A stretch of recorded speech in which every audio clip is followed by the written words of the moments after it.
दोस्तों, अगर आप हमारे चैनल पर नए हैं तो चैनल को सब्सक्राइब करते हुए साथ मौजूद बेल आइकन को प्रेस करके नोटिफिकेशंस को ऑन कर लें ताकि हर नए आने वाली वीडियोस की अपडेट आप तक पहुंच सके। तो चलिए वीडियो को शुरू करते हैं।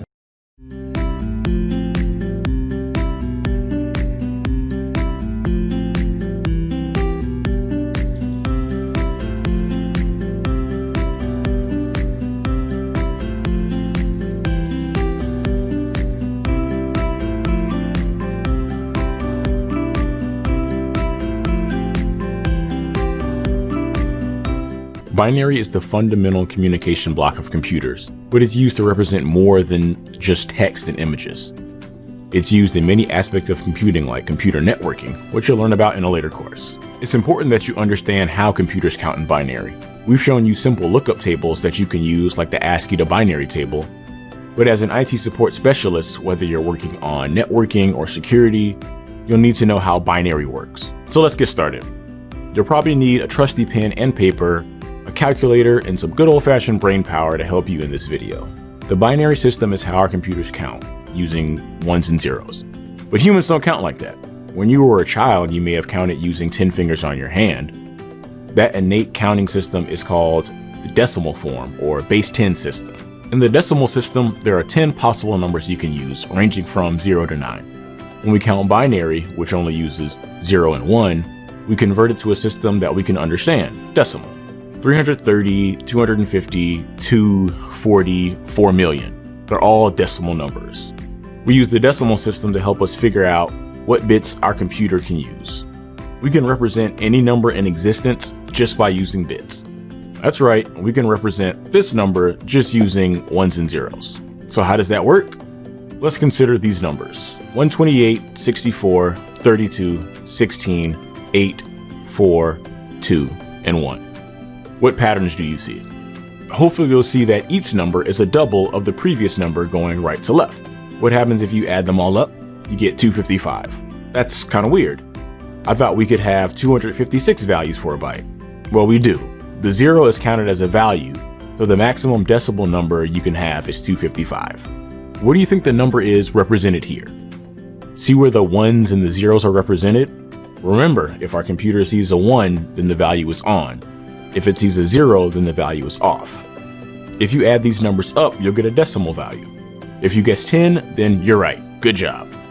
If you didn't get it, that's okay too. Take another look. The 2 and 8 are on, and if we add them up, we get 10. Let's look at our ASCII to binary table again. The letter H in binary is 011010000. Now let's look at an ASCII to decimal table. The letter H in decimal is 104.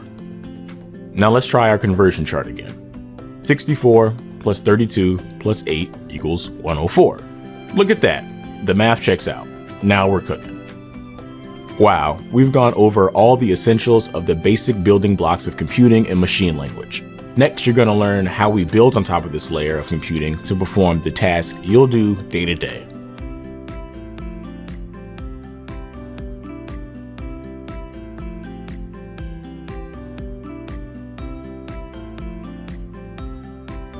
When we interact with our computers, we use our mouse, keyboard, or even a touchscreen. We don't tell it the actual zeros and ones it needs to understand something. But wait, we actually do. We just don't ever have to worry about it. We use the concept of abstraction to take a relatively complex system and simplify it for our use. You use abstraction every day in the real world, and you may not even know it. If you've ever driven a car, you don't need to know how to operate the transmission or the engine directly. There's a steering wheel, some pedals, maybe a gear stick. If you buy a car from a different manufacturer, you operate it in pretty much the same way, even though the stuff under the hood might be completely different. This is the essence of abstraction. Abstraction hides complexity by providing a common interface: the steering wheel, pedals, gear stick, and gauges in our car example. The same thing happens in our computer. We don't need to know how it works underneath the hood. We have a mouse and a keyboard we can use to interact with it. Thanks to abstraction, the average computer user doesn't have to worry about the technical details. We'll use this under the hood metaphor throughout the program to describe the area that contains the underlying implementation of a technology. In computing, we use abstraction to make a very complex problem, like how to make computers work, easier to think about. We do that by breaking it apart into simpler ideas that describe single concepts or individual jobs that need to be done, and then stack them in layers. This concept of abstraction will be used throughout this entire course. It's a fundamental concept in the computing world. Another simple example of abstraction in an IT role that you might see a lot is an error message. We don't have to dig through someone else's code and find a bug. This has been abstracted out for us already in the form of an error message. A simple error message like "file not found" actually tells us a lot of information and saves us time to figure out a solution. Can you imagine if instead of abstracting an error message, our computer did nothing and we had no clue where to start looking for answers? Abstraction helps us in many ways that we don't even realize.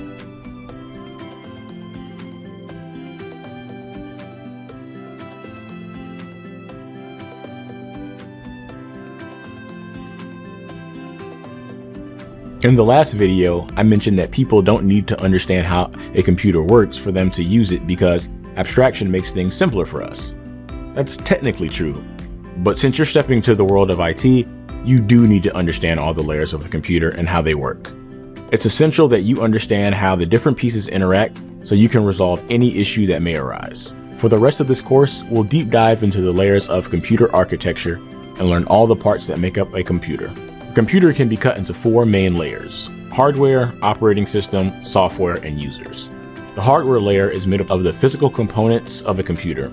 These are objects you can physically hold in your hand: laptops, phones, monitors, keyboards. You get the idea. In the next lesson, you'll learn all of the components of a computer and how they work. You'll even be able to build your own computer by the end of this module. The operating system allows hardware to communicate with the system. Hardware is created by many different manufacturers. The operating system allows them to be used with our system regardless of where it came from.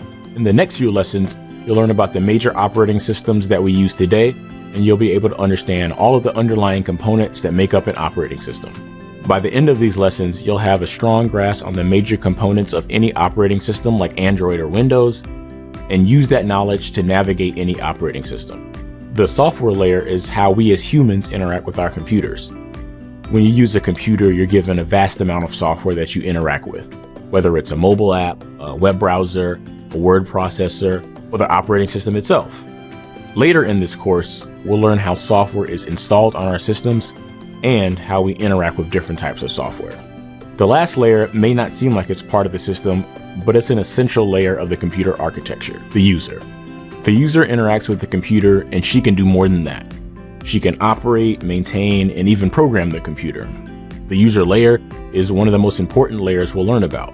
When you step into the field of IT, you may have your hands full with the technical aspects, but the most important part of IT is the human element.